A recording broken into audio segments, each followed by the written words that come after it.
नमस्कार, हमारे खास कार्यक्रम में आपका स्वागत है। मैं हूं आपके साथ विजेंद्र।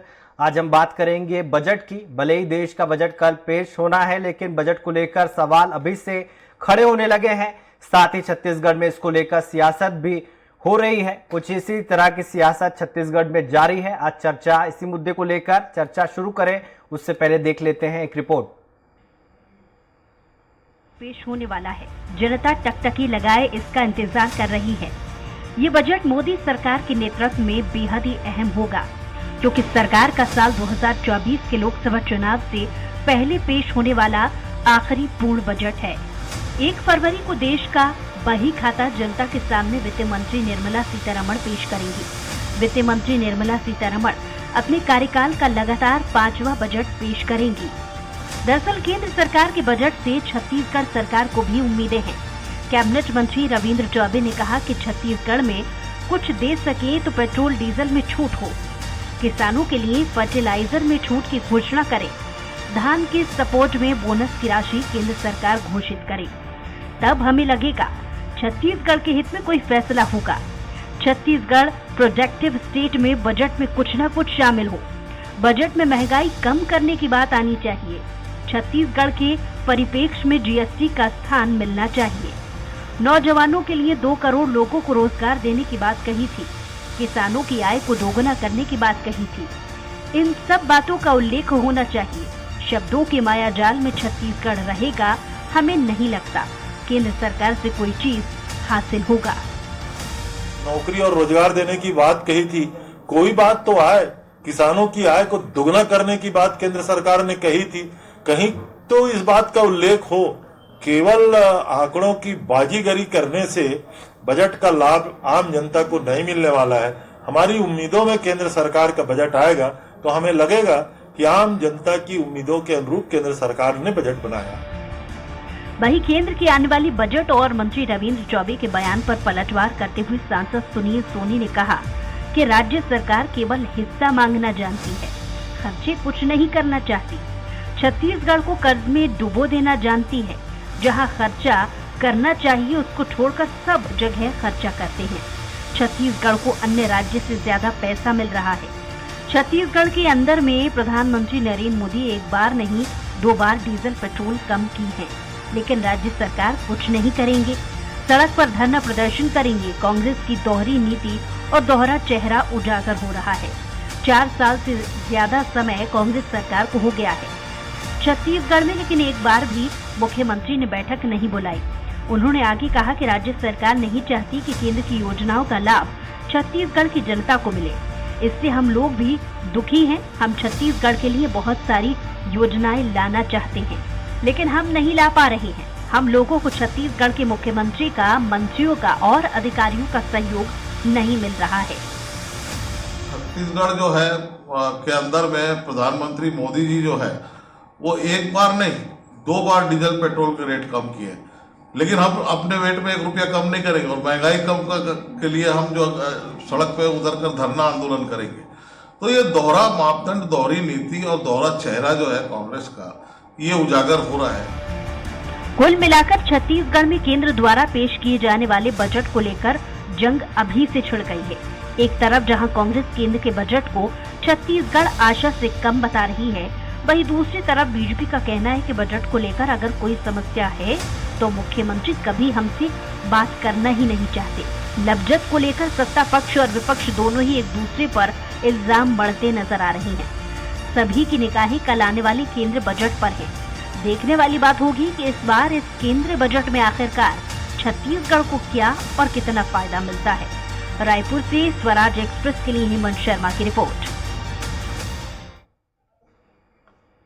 इस मसले पर ज्यादा चर्चा के लिए हमारे साथ मौजूद हैं कांग्रेस नेता सुरेंद्र वर्मा, बीजेपी नेता श्रीचंद्र सुंदरानी, वरिष्ठ पत्रकार पीसी रथ साहब हमारे साथ मौजूद हैं। आप तीनों का बहुत बहुत स्वागत है स्वराज एक्सप्रेस में। मेरा पहला सवाल वर्मा जी से है। वर्मा जी, आपकी पार्टी कह रही है कि केंद्र सरकार की जो है आंकड़ों की बाजीगरी है, वो जो भी करती है वो आंकड़ों में छिप जाता है लेकिन जनता को नहीं मिलता है। लेकिन आप एक तरफ केंद्र सरकार से कह रहे हैं कि पेट्रोल डीजल की कीमत कम करें, बीजेपी कह रही है कि आपको वैट घटाना चाहिए। आपने तो एक बार भी वैट नहीं घटाया।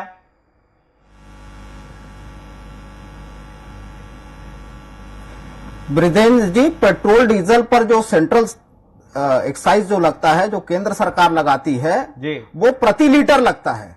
2014 में जब मनमोहन सिंह जी की सरकार थी, 3.54 प्रति लीटर दर था, वो आज बढ़ के 28.80 से ऊपर है। मतलब 10 गुना मुनाफाखोरी केंद्र सरकार करे और राहत देने की बात आए तो राज्य सरकार से उम्मीद करे। भूपेश बघेल सरकार ने 2 बार कम किया है। भाजपा के रायपुर के निष्क्रिय सांसद सुनील सोनी जी को यह बात शायद पता नहीं है या जानबूझकर वो झूठ बोल रहे हैं। और राज्य सरकार जो वैट लगाती है वो कुल मूल्य पर, जिसमें बेसिक प्राइस रहता है, उसके ऊपर सेंट्रल एक्साइज और उसी पर वैट लगता है। तो 10 गुना मुनाफाखोरी केंद्र सरकार कर रही है विजेंद्र जी, और राज्य सरकार तो लगातार राहत दे रही है। राज्य सरकार के संसाधन सीमित है। मोदी सरकार का रवैया शुरू से ही सहकारी संघवाद के खिलाफ है। आपने देखा होगा तमाम केंद्रीय योजनाओं में केंद्रांश कम करके राज्यांश बढ़ाए गए हैं। राज्यों के आर्थिक हित के खिलाफ लगातार मोदी सरकार ले रही है। और जो सेंट्रल सेल टैक्स होते हैं, सेंट्रल एक्साइज होते हैं, उसका एक हिस्सा राज्यों को देना होता है। उस देनदारी से बचने के लिए चालाकी से मोदी सरकार सेंट्रल से एक्साइज कम करके उसी अनुपात में शेष लगा रही है ताकि राज्यों को हिस्सा न देना पड़े। मूल बात जहां तक बजट की बात है ब्रिजेंद्र जी, लगातार पिछले 3 बजट से आप तुलना करेंगे तो जितने जन कल्याणकारी मद होते हैं, चाहे वो मनरेगा हो जिसमें ग्रामीण क्षेत्रों में रोजगार पैदा होता है, 2020-21 में 1,11,171 करोड़ का बजट था, वो पिछले बार घटा के 73,000 कर दिया। मतलब सीधे लगभग 50% की कटौती, 40% की कटौती। खाद्य सब्सिडी पिछले बजट में 35,000 करोड़ कम किया गया। महंगाई के हिसाब से बजट का आकार बढ़ता है वीरेंद्र जी, उसमें तो राहत बढ़नी चाहिए। लेकिन जो फूड सब्सिडी का बजट है वो भी पिछले बजट में 27% कटौती कर दी गई। तो भारतीय जनता पार्टी के फोकस में केवल चंद पूंजीपति हैं। आम जनता को केवल जुमलेबाजी से ठगने का काम मोदी सरकार ने किया है। पिछले 8 बजट में कुछ नहीं मिला। छत्तीसगढ़ उत्पादक राज्य है ब्रिजेंद्र जी। यहाँ तमाम संसाधन, खनिज, आयरन ओर, बॉक्साइट, लौह अयस्क, तमाम संसाधन है जिसका दोहन केंद्र सरकार करती है। केवल बिलासपुर जोन से 22,000 करोड़ से ज्यादा का हर साल राजस्व केंद्र सरकार को मिलता है। प्रत्यक्ष कर में छत्तीसगढ़ की हिस्सेदारी अग्रणी राज्यों में है क्योंकि ये स्टील और सीमेंट का अग्रणी उत्पादक है। लेकिन जब देने की बारी आती है तो मोदी सरकार हमेशा उपेक्षा करती है। और छत्तीसगढ़ के भारतीय जनता पार्टी आऊंगा, दोबारा आपके पास आऊंगा, मैं रुक करूंगा श्रीचंद जी का। जब छत्तीसगढ़ की बात करनी होती है। आपकी पार्टी की सरकार है, एक महत्वपूर्ण बजट आने वाला है, अगले साल लोकसभा का भी चुनाव है। आपको क्या लगता है जो तमाम आरोप रविंद्र चौबे ने लगाए हैं उससे आप कितना इत्तेफाक रखते हैं?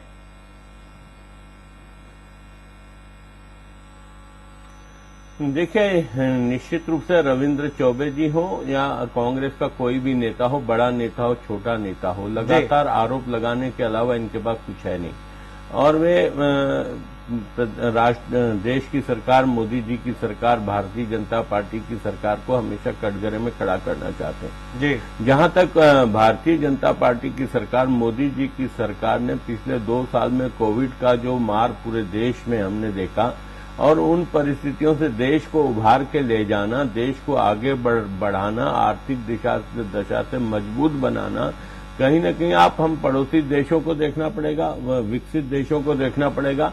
हमने श्रीलंका को देखा, हमने पाकिस्तान को देखा, वहीं अमेरिका और चाइना जैसे विकसित देश की आज हालत क्या है। लेकिन हम आर्थिक रूप से मजबूत हुए।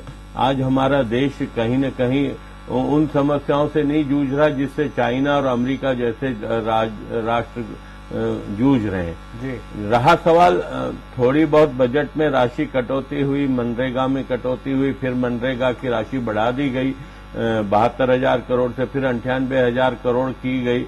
तो निश्चित रूप से जैसे जैसे दशा सुधरते जा रही थी वैसे वैसे सरकार बजट को बांटने का काम कर रही थी। और जीएसटी के मामले में कितने सरलीकरण किए गए, व्यापारियों को राहत देने का काम किया गया। जीएसटी नया आया था तो उसके प्रावधानों को काफी ज्यादा प्रावधान ऐसे थे कि जो व्यापारियों को नागवार गुजर रहे थे, सलाह लेकर पूरे देश में भ्रमण कर कर वित्त मंत्रियों द्वारा उसका समाधान किया गया। आयकर की ढांचे में भी परिवर्तन किया गया और मेरा तो ये मानना है कि इस कल के बजट में आयकर की छूट की सीमा कहीं न कहीं बढ़ाने का एक प्रस्ताव सबका है और उस दिशा में सरकार कदम उठा सकती है। जीएसटी के मामले में कोई बहुत महत्वपूर्ण निर्णय केंद्र सरकार कर सकती है। और ठीक है सुंदरानी जी, आऊंगा मैं, रुक करूंगा। रथ साहब कल एक ऐसा बजट आने वाला है, ये मोदी सरकार का 9वां बजट होगा, फुल फ्लेज होगा। अगला जो बजट होगा वो छोटा होगा क्योंकि चुनावी वर्ष होगा। आपको क्या लगता है, जनता को क्या मिलेगा और विपक्ष को क्या कुछ कहने के लिए अवसर मिल सकता है कल?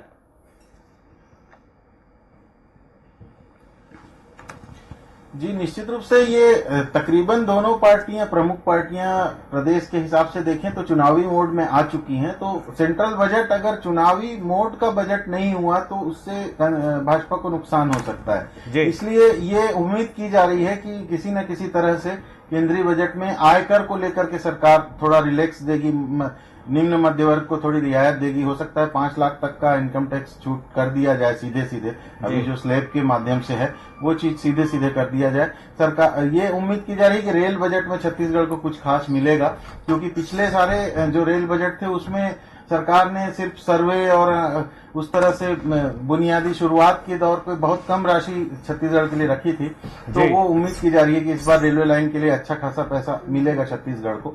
और दूसरा ये कि जो ग्रामीण महत्व की जो योजनाएं हैं उसको लेकर के अगर सरकार को कुछ व्यवस्था करती है बजट में, तो शायद छत्तीसगढ़ में जो ग्रामीण तबके का जो वोट बैंक है उसकी तरफ कुछ उम्मीद कर सकती है, क्योंकि वर्तमान जो राज्य सरकार है उसका फोकस ग्रामीण जनता है। तो वहां के वोट सुनिश्चित करने की सारी योजनाएं भूपेश बघेल सरकार जी की चल रही हैं। तो उसको देखते हुए लगता है कि अगर वोट के दृष्टि से इसको महत्वपूर्ण अपने लिए बनाना है तो भाजपा को उस तरह के रुझान वाले बजट को पेश करना चाहिए। और बहुत बड़ा मुद्दा यह है कि आम जनता को रिलीफ मिले, प्रत्यक्ष करों में बढ़ोतरी हो, अप्रत्यक्ष करों में गिरावट हो। क्योंकि कॉर्पोरेट टैक्स जैसे कम किया गया तो कॉर्पोरेट टैक्स कम करने से आम जनता का टैक्स बढ़ा है। इनकम डायरेक्ट जो अप्रत्यक्ष कर, हर गरीब आदमी को भी अप्रत्यक्ष कर में भागीदारी करनी पड़ती है। हम साबुन खरीदते हैं, पनीर खरीदते हैं, हर तरह की चीज खरीदते हैं, दूध खरीदते हैं, सब में टैक्स देना पड़ रहा है। जबकि आजादी के बाद पूरे 75 सालों तक ऐसा नहीं रहा है। तो इस स्थिति को बदलना चाहिए। जो रोज के कंज्यूमेबल आइटम है, जो गरीबों की खरीदी की चीजें हैं, उस पर अप्रत्यक्ष कर कम किया जाना चाहिए। इस दृष्टि से जनता देख रही है केंद्रीय बजट को। जी ठीक है, रुक करूंगा वर्मा जी का। वर्मा जी, आपकी पार्टी कहती है कि जहां जहां बीजेपी का डबल इंजन है वो असल में ट्रबल इंजन है, और आप कहते हैं कि सौतेला व्यवहार किया जाता है गैर एनडीए सरकारों के साथ में। लेकिन सोनी जी जो कि सांसद हैं रायपुर से, वो कह रहे हैं कि आपने सिर्फ विकास के नाम पे कर्जे में लाद दिया है लोगों को।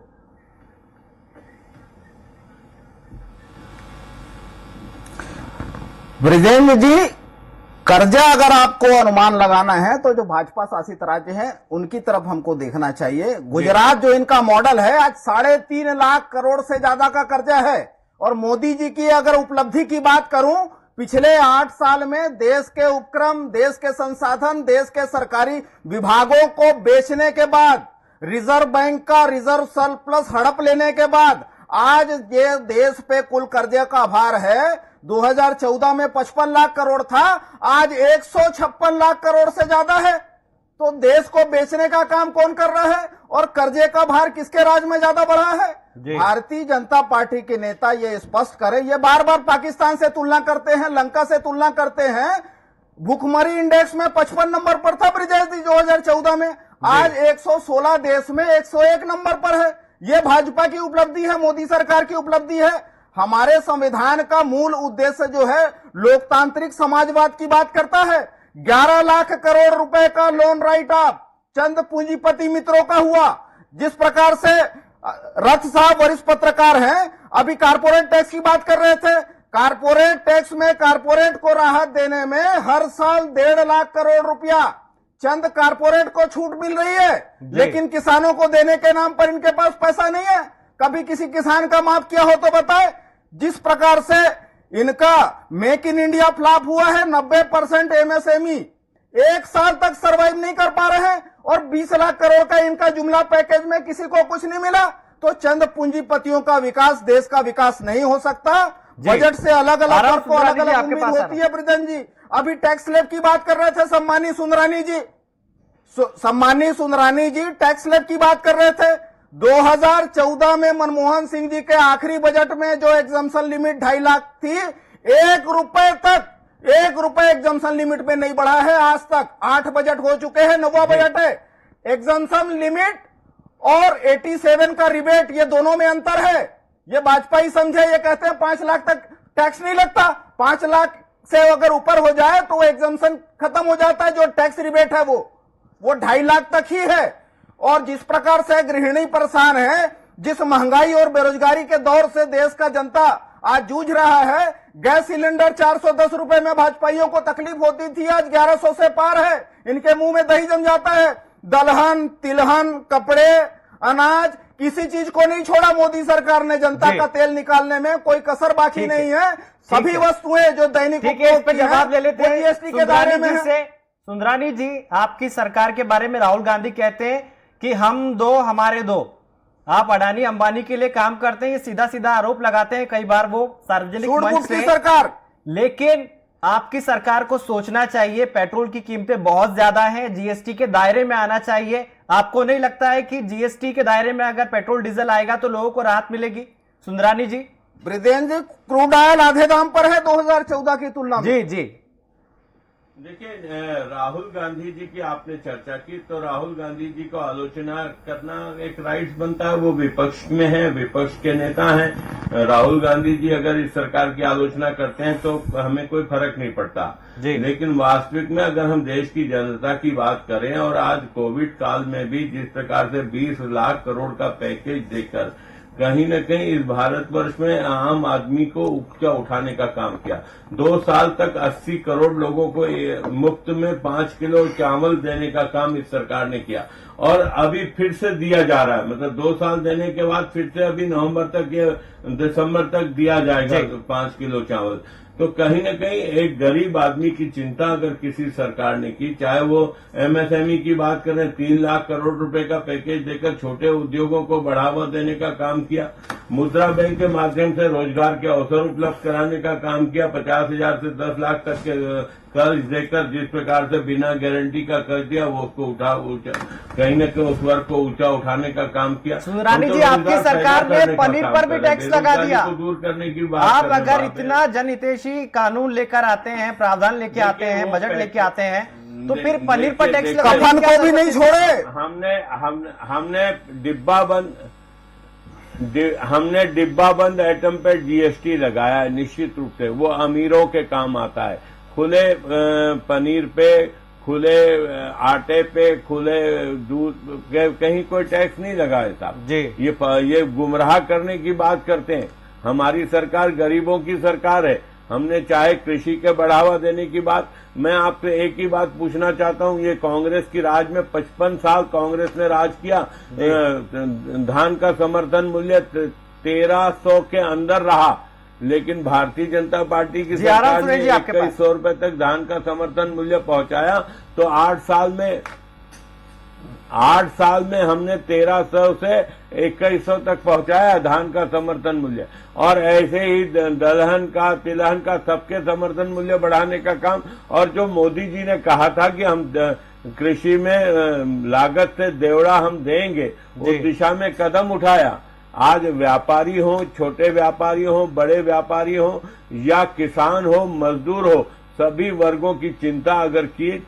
इतना बड़ा कोविड का समय था, 2 वैक्सीन लगा, निःशुल्क वैक्सीन लगाने का काम इस भारतवर्ष की 140 करोड़ की जनता को निःशुल्क कोविड वैक्सीन उपलब्ध कराई।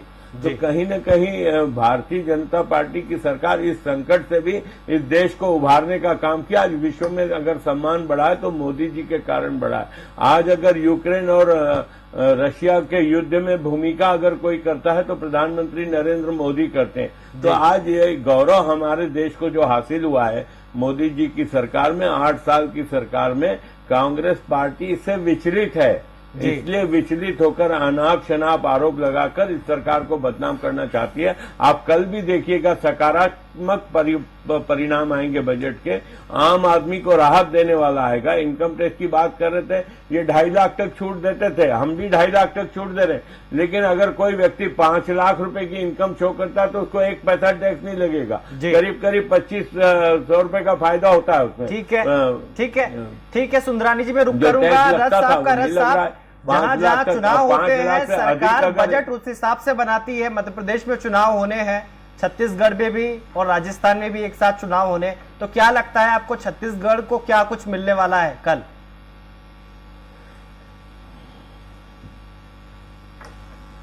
जी, छत्तीसगढ़ के लोग आशान्वित तो बहुत हैं, लेकिन अब कल क्या मिलता है ये कल ही पता चलेगा। लेकिन मूल बात वही है कि सरकार जो है वो आम आदमी के प्रति संवेदनशील कितनी है वो देखेगी छत्तीसगढ़ की जनता। हमने देखा है कि ये जो दही, जो अमूल का दही है वो जो हम खरीदते थे 55-56 रुपए में, वो अब लगभग 70 रुपए में प्रति किलो का पैकेट खरीदना पड़ रहा है। दूध जो अपन 21-22 रुपए आधा लीटर का पैकेट खरीदते थे गरीब जनता के रूप में, वो हमको अब 26 रुपए में खरीदना पड़ रहा है। तो ये सब जो महंगाई एकदम से आई है ये टैक्स के कारण ही आई है ना। जीएसटी जो है वो पैकेट दूध में लगा रहे हैं, और आधा किलो का पैकेट खरीदने वाला कोई अमीर आदमी तो नहीं है, गरीब आदमी ही है। तो हर आदमी के जेब से पैसा कैसे निकाला जा रहा है वो तकलीफ देह है। तो सरकार को उसमें कुछ रिलीफ करना चाहिए। सरकार को ये देखना चाहिए कि आम आदमी की जो इनकम है वो इतनी नहीं है कि वो टैक्स का भारी बोझ अपने कंधे पे ले जा सके। यानी कॉर्पोरेट टैक्स और जो अप्रत्यक्ष कर हैं उनमें कुछ न कुछ तालमेल होना चाहिए, क्योंकि अर्थशास्त्र में चाणक्य ने भी कहा था कि जिनसे लिया जा सकता है उनसे आप लो और गरीबों को राहत दो करके। तो वो बुनियादी बातों के लिए तो कम से कम चाणक्य को याद रखे। ये देश जो कि एक तरह से राष्ट्रवादी सरकार होने का दावा अगर किया जा रहा है, तो कम से कम अर्थशास्त्र के बुनियादी मूल्यों को ध्यान रखे, जो इकोनॉमिक्स के बुनियादी मूल्य हैं कि भाई सरकार लोकतांत्रिक सरकार अगर है तो गरीबों के ऊपर टैक्स कम करे, अमीरों पे बढ़ाए। तो वो चीजें नहीं हो पा रही हैं। दुखद है कि पिछले 7-8 सालों से लगातार हम देखते आ रहे हैं कि कॉर्पोरेट के प्रति सरकार का रुझान बहुत ज्यादा है।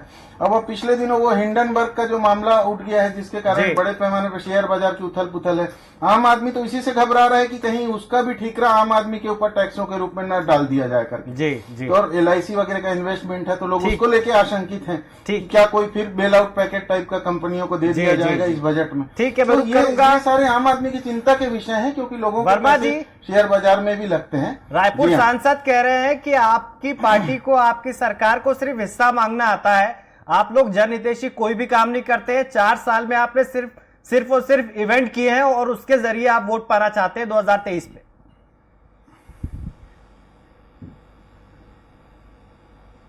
ब्रिजेंद्र जी, छत्तीसगढ़ जो है केंद्रीय करों के संग्रहण में अग्रणी राज्य है। ये उत्पादक राज्य है स्टील और सीमेंट के साथ साथ यहाँ माइनिंग जो है वो भी एक प्रमुख भूमिका निभाता है, जो केंद्रीय करों में जो हिस्सेदारी है। छत्तीसगढ़ अपना हक मांगता है और ये अधिकार हम लेके रहेंगे। जिस प्रकार से 55,000 करोड़ की राशि छत्तीसगढ़ के हक और हिस्से की बाकी है, जो 4140 करोड़ कोल की रॉयल्टी बाकी है, 17,200 करोड़, उसमें मिला दे तो 72,240 करोड़।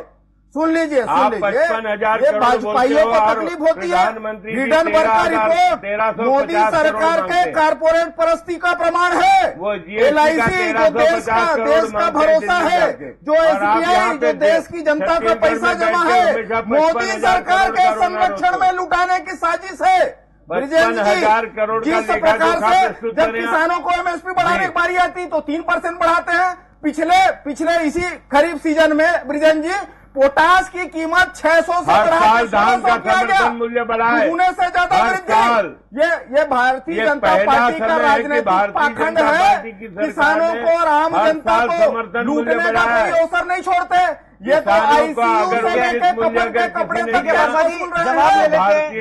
सुंदरानी जी से जवाब ले लेते। सुंदरानी जी, हिंडनबर्ग का भी मामला है और वो रथ साहब भी कह रहे हैं कि गरीब आदमी भी छोटा पैकेट लेता है दूध का, दही का, उसको भी GST देना पड़ रहा है। आपको ऐसी क्या जरूरत आन पड़ी कि आपने दूध दही पे भी टैक्स लगा दिया? देखिए, कांग्रेस घड़ियाली आंसू बहाती है। जब GST काउंसिल की बैठक होती है, ये लोग सुझाव कहीं कोई सुनवाई नहीं है लखनऊ के GST बैठक में काउंसिल छत्तीसगढ़ की सारे तरफ से राज्य आपत्ति मिलकर दर्ज की गई थी। GST सारे आपत्ति कोई वित्त मंत्री दरकिनार भी करके अपना एक निर्णय कमेटी नहीं बना लेती। दिए। GST केंद्रीय काउंसिल मंत्री की की एक अध्यक्षता बैठक में होती है। भाजपा में राज्यों के अधिनायकवाद वित्त मंत्री है, शामिल होते हैं। किसी विषय पर और वे कोई खाली विचार नहीं बातें होता। वहाँ पे चर्चा निर्णय करने के बाद थोपने की निर्णय लिया परंपरा जाता है। हम दो और ये बिल्कुल हमारे नहीं दो की है। सरकार, ये सूट बूट की GST सरकार काउंसिल केवल में अडानी अडानी और अंबानी परस्ती कर रहे हैं। काउंसिल इनको के आम निर्णय जनता के हित लागू से होते कोई हैं। सरोकार और नहीं वहाँ है। पे तो ये अस्पताल के कांग्रेस आईसीयू में पार्टी भी टैक्स लगाने समर्थन वाले, करती ये है। कफन के बात कपड़े में करती टैक्स है। लगाने और वाले वहाँ भाजपाई पे हैं। बात करती ये है। जनता का तेल मुख्यमंत्री निकालने में दिल्ली कोई जाते कसर नहीं हैं, छोड़ता बिजन जी। प्रधानमंत्री से मिलते हैं 1350 ठीक है, ठीक है। आखिरी क्लोजिंग कमेंट में चाहूंगा रस साहब से। रस साहब, 72,240 2024 के पहले का बजट है, आपको लगता है कि आम जनता को और मध्यम वर्ग को राहत मिलने जा रही है कल? छोटा सा कमेंट 20 सेकंड का।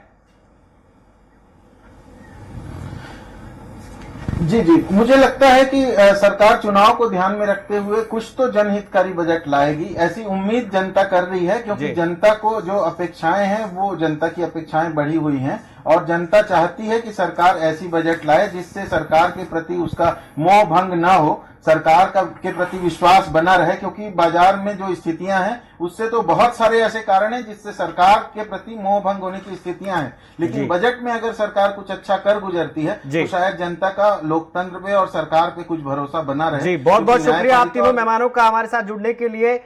वर्मा जी हमारे साथ कांग्रेस पार्टी से जुड़े थे, वरिष्ठ पत्रकार पीसी रथ साहब, सुंदरानी जी हमारे साथ बीजेपी से जुड़े हुए थे। कल आम बजट आने वाला है और ये 2024 के पहले का बजट है, इसलिए लोकसभा के चुनाव होने हैं। ऐसे में लोगों को क्या मिलता है ये कल ही पता लगेगा। फिलहाल इतना ही, नमस्कार।